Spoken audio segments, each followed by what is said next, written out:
আমি বিনয়ের সাথে বলতে চাই, একজন মানুষের যেন আমরা এই সুযোগটা হাতছাড়া না করি। আল্লাহ তাআলা দুনিয়ার আসমানে এসে তারপরে বান্দাকে ডেকে ডেকে বলেন, আলা মিন মুবতালান, তোমাদের মধ্যে কেউ কি অসুস্থ আছো, ফাআফিয়াহু, আমি তাকে সুস্থতা দান করব। আলা মিন মুস্তাগফিরিন ফাগফির লাহ, তোমাদের মধ্যে কেউ কি আছো ক্ষমা প্রার্থনাকারী, আমি তাকে ক্ষমা করে দিব। এভাবে ডেকে ডেকে আল্লাহ তাআলা দিতে থাকেন। 24 ঘন্টার ভিতরে দোয়া কবুলের সবচেয়ে আদর্শ সময়, যে সময়ের দোয়া কবুলের সম্ভাবনা সবচেয়ে বেশি, সেটা হলো ভোর রাতের সময়টা। আল্লাহ সুবহানাহু ওয়া তাআলা ডেকে ডেকে বান্দার ক্ষমা ঘোষণা করেন, বিপদ আপদ দূর করেন, অসুখ বিসুখ দূর করেন। এই সময়টা হলো রাতের শেষ প্রহর, ফজরের আগের সময়টা, তাহাজ্জুদের সময়টা। 11 মাস ধরে আমরা নানা ব্যস্ততার অজুহাতে আমাদের তাহাজ্জুদ পড়ার সুযোগ হয় না, ভোর রাতে ওঠার সুযোগ হয় না। ভাইরা আমার, রমাদানের মাস, আপনি তো সাহরি খাইতে প্রায় প্রতিদিনই উঠছেন।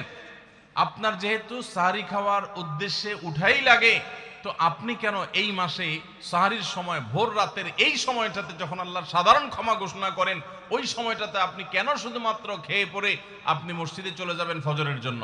অবশ্যই আপনি সাহরি খেতে উঠলে 2-5 মিনিট সময় বের করে বিশেষভাবে আল্লাহর কাছে দোয়ায় মনোনিবেশ করবেন। আমাদের একটা বড় ভুল হলো সাহরির এই সময়টাকে দোয়ায় আমরা মনোনিবেশ করি না। সম্ভব হলে 2 রাকাত নামাজ পড়েন, 4 রাকাত নামাজ পড়েন। সেটা যদি না পারেন, তো সাহরির খানার শেষে অথবা আগে আপনি আপনার রুমে গিয়ে লাইট বন্ধ করে নিরিবিলি জায়গায় একটু আল্লাহর কাছে হাত তুলে একটু চোখের পানি ফেলে চান, দোয়া করেন। দোয়ার এই সুযোগটা 11 মাস আপনি পান না, রমজান মাসে সাহরির উসিলায় পেয়েছেন, তো আপনি সেই সুযোগটা কেন হাতছাড়া করবেন? আমি বিনয়ের সাথে বলতে চাই, একজন মানুষের যেন আমরা এই সুযোগটা হাতছাড়া না করি। আমি পারতপক্ষে কোনোদিন এই সুযোগটা হাতছাড়া করি না ভাইরা। যেদিন কিছুই করতে পারি না, ওইরকম দোয়া করার সময় হয়তো নাই, কোনো কারণে দেরি হয়ে গেছে উঠতে উঠতে, ওই দিন খাইতে খাইতে মনে মনে দোয়া করার চেষ্টা করি, প্লেটটা ধুইতে ধুইতে দোয়া করার চেষ্টা করি।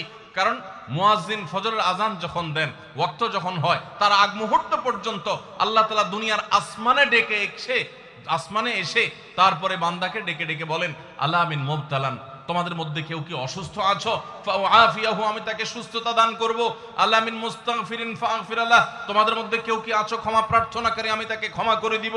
এভাবে ডেকে ডেকে আল্লাহ তাআলা দিতে থাকেন। টোটাল 24 ঘন্টার মধ্যে যেই সময়টার দোয়া ফেরত দেয়া হয় না, যেই সময়টার দোয়া মিস হওয়ার সম্ভাবনা খুবই কম, আপনার দোয়ার বেসিক শর্তগুলো ঠিক থাকলে এই দোয়া কবুল হওয়ার সম্ভাবনা জোরালো, সেই সময়টা হলো ভোর রাতের সময়টা। রমজান মাসে এই সময়টাতে দোয়ার যে সুযোগ তৈরি হয়, দোয়ার যে বিশাল সুযোগ আপনি পান, এই সুযোগটা হাতছাড়া করে আপনি শুধুমাত্র খেয়ে দিয়ে এই সময়টাকে পার করে দেন, এটা কখনো বুদ্ধিমানের কাজ হতে পারে না। এই জন্য রমজান মাসের ভুলগুলোর মধ্যে থেকে একটা হলো যে সাহরির সময়টাতে, ভোর রাতের সময়টাতে, দোয়া কবুলের গুরুত্বপূর্ণ সময়টাতে আমরা দোয়া তো করিই না। অনেকে ওই সময় আজকাল সাহরি পার্টি বের করেছেন, তামাশা বের করেছেন, অনেকে টেলিভিশনের প্রোগ্রাম দেখেন। কোন চ্যানেলে সাহরির সময়ের কোন প্রোগ্রাম আমরাও মাঝে মধ্যে, এগুলো আগে রেকর্ড করা থাকে। সাহরির সময় আমরা টেলিভিশনে প্রোগ্রাম করতে যাই না, আগে রেকর্ড করা থাকে, সেগুলো চলে। এগুলো হলো তাদের জন্য যারা টেলিভিশনে হারাম জিনিস দেখবে, ওই টাইমটাতে সে যেন হারাম জিনিস না দেখে ভালো কিছু দেখে। আপনাদেরকে আমরা বলবো, কখনো ওই ভোর রাতের ওই সময় ইসলামিক প্রোগ্রামও দেখতে যাবেন না। আপনি ওই সময়টাতে আল্লাহর সাথে কথা বলবেন, ওই টাইমটা ইবাদতের সময়, ওই টাইমটা দোয়া এবং রোনাজারির সময়। আমরা বেশিরভাগ মানুষ এই ভুলটা করি যে রমজানে আল্লাহর কাছে পাওয়ার এই বিশাল সুযোগ আমরা হাতছাড়া করে ফেলি। আমরা এখন থেকে সাহরিতে উঠলে দোয়া করব তো ইনশাআল্লাহ। আল্লাহ আমাদের সবাইকে তৌফিক দান করুন। অনেকে রোজা রেখে থুতু গিলাটাকে দোষণীয় মনে করেন যে রোজা রেখে বোধহয় থুতু গেলা যায় না, এই জন্য ঘন ঘন থুতু ফেলে দেখবেন অনেকে আছেন। বিশেষ করে নতুন নতুন যখন রোজা রাখে পোলাপান, তখন দেখবেন যে মিনিটে মিনিটে থুতু ফেলে, আছে না নেই? এই ঘন ঘন রোজা রাখে, আপনার থুতু ফেলে কেন? কারণ মনে করতেছে থুতু গিললে তার রোজা ভেঙে যাবে। ভাই, থুতু যদি আপনি না গিলেন, আপনি বাঁচবেন? থুতু না গিললে কেউ বাঁচবে? যতই আপনি থুতু ফেলেন, আপনার থুতু তো কিছু না কিছু ভিতরে যাবেই। যদি না যায়, গলা শুকিয়ে গেলে তো আপনি মরেই যাবেন। তো এই জন্য এটা একটা ভুল যে আমরা মনে করি থুতু ফেলা লাগে। রোজা রেখে রোজার কারণে এক্সট্রা কোনো থুতু ফেলার দরকার নাই। আপনার মুখে বালু চলে আসছে, একটা মশা ঢুকে গেছে, আপনি রোজা আছে, এটা যেন ভিতরে না যায়, সেজন্য থুতুটা ফেলে দিলেন, এটা ভিন্ন কথা। আপনি বেসিনে গিয়ে ফেলে আপনি একটু পানি ঢেলে দিলেন। কিন্তু রোজা রেখে ঘন ঘন থুতু ফেলতে হবে, থুতু গিলা যাবে না, এরকম কোনো কথা নাই। এটা আমাদের একটা ভুল, রমজান কেন্দ্রিক একটা ভুল। আমরা বেশিরভাগ মানুষ রমজান মাসে ফজরের নামাজ পড়ে এসে ঘুম দেই। আপনার যদি রাতে ঘুম না পুরে আবার দিনে ডিউটি থাকে, ঘুম একটু যদি যাওয়াই লাগে, তো ফজরের পর পর ঘুমাবেন না। আলহামদুলিল্লাহ আমাদের বাসায় আমরা এটার প্র্যাকটিসটা প্রতি বছর খুব হার্ডলি করার চেষ্টা করি। ফজরের পর পর কোনো ঘুম নেই, ফজরের পর একটু কোরআন তেলাওয়াত করেন। প্রথম প্রথম চোখ ভেঙে আসবে, কারণ আপনি ভোর রাতে উঠছেন, অভ্যাস নাই। তো যাতে চোখে ঘুম না আসে সেজন্য নানান বুদ্ধি বাইর করেন, করে ঘুম দূর করেন, একটু উঠবস করেন। ওই টাইমে বসে ফজরের পরে আপনি তেলাওয়াত করেন, জিকির আজকার করেন, সকাল সন্ধ্যার দোয়াগুলো পড়েন, একটু দোয়া করেন, রমজানের কিছু আমল করেন। এশাকের নামাজের ওয়াক্ত হয়ে গেছে, 2 রাকাত নামাজ পড়ে এরপর আপনি পারলে দরকার হলে শুয়ে যান, কিন্তু ফজরের পর পর শুয়ে যাবেন না। এটা একটা ভুল, কারণ নবী করিম সাল্লাল্লাহু আলাইহি সাল্লাম সকালের এই সময়টার জন্য দোয়া করেছেন, আল্লাহুম্মা বারিক লি উম্মতি ফি বুকুরিহা, আল্লাহ আমার উম্মত জন্য সকালের সময়টাতে বরকত দান করুন। আর ওই সময় আপনি ঘুমায় থাকছেন। তো রমজান মাসে আমরা এটা একটা ভুল করি, এটা আমরা করব না যথাসম্ভব।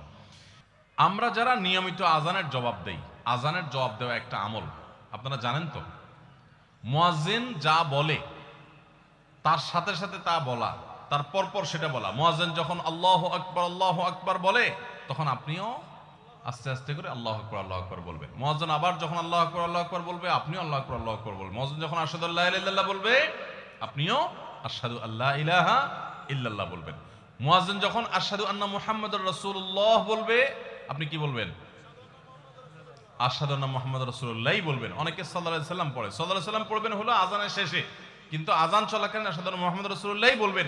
সহিহ মুসলিমের আজানের জবাব দেওয়ার অধ্যায়ে পরিষ্কারভাবে নবী সাল্লাল্লাহু আলাইহি ওয়াসাল্লাম শিক্ষা দিয়েছেন। ইমাম মুয়াজ্জিন যখন বলবে ইযা ক্বালা আশহাদু আন্না মুহাম্মাদুর রাসূলুল্লাহ ফাকুলু আশহাদু আন্না মুহাম্মাদুর রাসূলুল্লাহ, তখন আমরা আশহাদু আন্না মুহাম্মাদুর রাসূলুল্লাহ বলবো। এরপর হাইয়া আলাস সালাহ হাইয়া আল ফালাহ যখন বলবে, তখন লা হাওলা ওয়ালা কুওয়াতা ইল্লা বলবো। এরপর আল্লাহু আকবার বললে তাই বলবো, লা ইলাহা ইল্লাল্লাহ সময় তাই বলবো। তারপরে আজানের জবাব দেবো, দুরূদ পড়বো, দোয়া পড়বো। এই যে আজানের জবাব, এটাতে লাভ হয় কি জানেন? মুয়াজ্জিন আজান দিয়ে যেই সওয়াব পায়, আজানের যারা মুখে জবাব দেয়, মুয়াজ্জিনের সাথে সাথে বলে, তাদেরকে আল্লাহ তাআলা সমপরিমাণ সওয়াব দান করে। আর মুয়াজ্জিন কি পরিমাণ সওয়াব পায় সেটা কি জানেন? কোন মুয়াজ্জিন যদি আল্লাহকে খুশি করার জন্য আজান দেয়, দুনিয়ার উদ্দেশ্য তার কাছে না থাকে, বরং আল্লাহকে খুশি করাটাই তার উদ্দেশ্য থাকে, তাহলে এই মুয়াজ্জিনের ফজিলত হলো, ওই মুয়াজ্জিনের আজান শুনে যত মানুষ মসজিদে আসবে, ওই ওয়াক্ত নামাজে যত মানুষ শামিল হবে, সবাই যে পরিমাণ সওয়াব পাবে, যার যার অ্যাকাউন্টে যাবে, বোনাস হিসাবে সবার সমপরিমাণ সওয়াব মুয়াজ্জিনকে দেওয়া হবে। আর আপনি মুয়াজ্জিনি না করে শুধু আজানের জবাব দিলেও সেই মর্যাদা বোনাস হিসেবে আল্লাহ তাআলা আপনাকে দান করবেন। এই হাদিসের ফজিলত একবার আরো 10-12-13 বছর আগে কোন এক জায়গায় আমি বলেছিলাম, সৌদি আরবে থাকতে। তখন এক ভদ্র মহিলা আমাকে বললেন, হুজুর, এই হাদিসটা আপনার কাছ থেকে শেখার পর, জানার পর থেকে আমি মক্কা শরীফের লাইভ আজান নিয়মিত ওই টাইমে, আমি রেডিও শুনি না, মোবাইলে বিভিন্নভাবে লাইভ আজানটা আমি শোনার চেষ্টা করি এবং ওই মুয়াজ্জিনের সাথে সাথে জবাব দেওয়ার চেষ্টা করি। কারণ আমার যখন এটা জানা হলো যে মুয়াজ্জিন যত পরিমাণ সওয়াব পাবে তত পরিমাণ সওয়াব পাওয়া যাবে, তো মক্কার মুয়াজ্জিন সাহেবের আজান শুনে যত মানুষ প্রতি ওয়াক্তে নামাজ পড়ে, এত বেশি নামাজ তো দুনিয়ার অন্য কোনো মসজিদে প্রত্যেক ওয়াক্তে পড়ে না। সো আমি লক্ষ লক্ষ মানুষের নামাজ পড়ার সমপরিমাণ সওয়াব, মুয়াজ্জিনের পরিমাণ পেতে চাই, সেজন্য মক্কার লাইভ আজানটা আমি ফলো করি। আমি অবাক হয়ে গেলাম, মানুষ আল্লাহর সন্তুষ্টির জন্য কত ভাবে চেষ্টা করে, অথচ আমরা হেলায় হারিয়ে ফেলি। আপনার মহল্লার যে আজানটা সবার আগে আপনার কানে আসে, আপনার মহল্লার আজান, ওটা জবাব আপনি দিবেন, এরপর বাকিগুলো আপনি দিতে পারলে দিবেন, না দিতে পারলে না। এই যে আজানের জবাব, এই আজানের জবাবটা আমরা অনেকে 12 মাসে একটু আধটু দেওয়ার চেষ্টা করলেও, রমজান মাসে মাগরিবের নামাজের আজান, এটার জবাব নিয়মিত আজানের জবাবকারীরাও দেয় খুব কম। এটা রমজানের একটা ভুল। কেন দেয় না?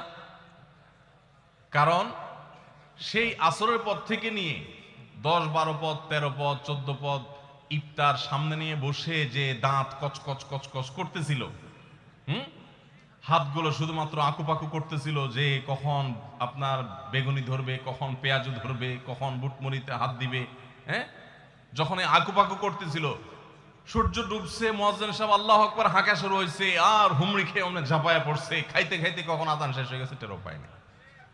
ঠিক না ঠিক? আপনি খান, ওয়াক্ত হয়ে গেছে, সাথে সাথে আপনি খেলেন, আজান শুনলেন, সাথে সাথে আপনি খেলেন, ভালো কথা। একটু মুখে দিয়ে খেতে খেতে, খাওয়ার ফাঁকে ফাঁকে মুয়াজ্জিনের আজানের জবাবটা দিয়ে ফেলেন। কিন্তু ম্যাক্সিমাম মানুষ আমরা এই ভুলটা করি। আমি খেয়াল করে দেখেছি, যারা নিয়মিত আজান দেয় তারাও আজানের জবাব দেয়, তারাও দেখেছি এটা করে না, অর্থাৎ ভুল হয়ে যায়। তাহলে আমরা লক্ষ্য করব তো ইনশাআল্লাহ, মাগরিবের সময় ইফতারের ফাঁকে ফাঁকে আমরা আজানের জবাব দিয়ে দিব। আসুন্নাহ ফাউন্ডেশন, উম্মার স্বার্থে সুন্নাহর সাথে।